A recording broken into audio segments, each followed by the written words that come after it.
Ассаламу алейкум ва рахматуллахи ва баракатуху. Құрметті имам мырзалар, құрметті қазақ елі, біздің елімізге келіп отқан үлкен бір дерт келіп отыр. Оны барлықтарыңыз сезіп отырсыздар, біліп отырсыздар. Күнде жаназа имамдардың басына келіп жатқан. Күнде осындай мәйітті шығарумен арасында жүрміз.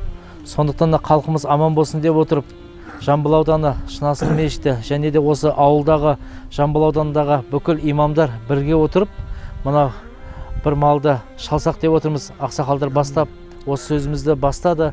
Біз қоштап отырмыз, иншалла.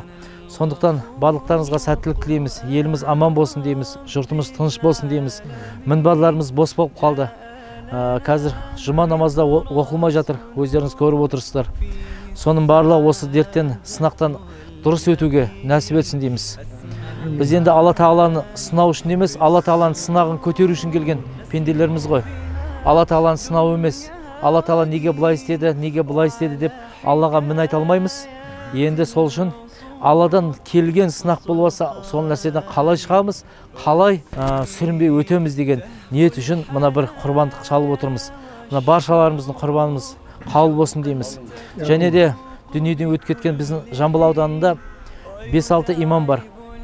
Сол имамдардың отбасыларына иншалла бүгін 30 пара Құран оқылып, соны бағыштадық. Одан кейінгі осының етін сол отбасыларына апарып садақа қылып берсек деп отырмыз.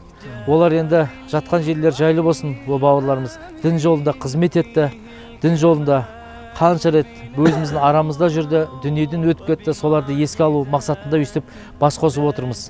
Алла баршамызға жақсылық берсін, үлкендеріміз, ақсақалдарымыз аман болсын, осы кісілердің артынан бізде жүре берейік, жастарымыз аман болсын, артымыздан кеткен буындар аман болсын, олар білімді болсын, іскер болсын деген ниетпен иншалла осы құрбандықты Алла Тағала қабыл етсін ақсақалдар. Жақсылық берсін ағайындар. Ассаламу алейкум рахматуллахи ва баракатух. Айдан амандық сақтасын, жылдан есін. Алла оңдасын, періштен қолдасын, жолың ақ болсын, басыңа бақ болсын. Мұратың әсін, ниетін қабыл. Алланың рахым, пайғамбардың шапағатымен, Аллах тілектерін қабыл болсын. Аллаху акбар. Сіздерге рахмет. Алла нұр жаусын иншалла. Ал бисмилля. Сойыңыздар.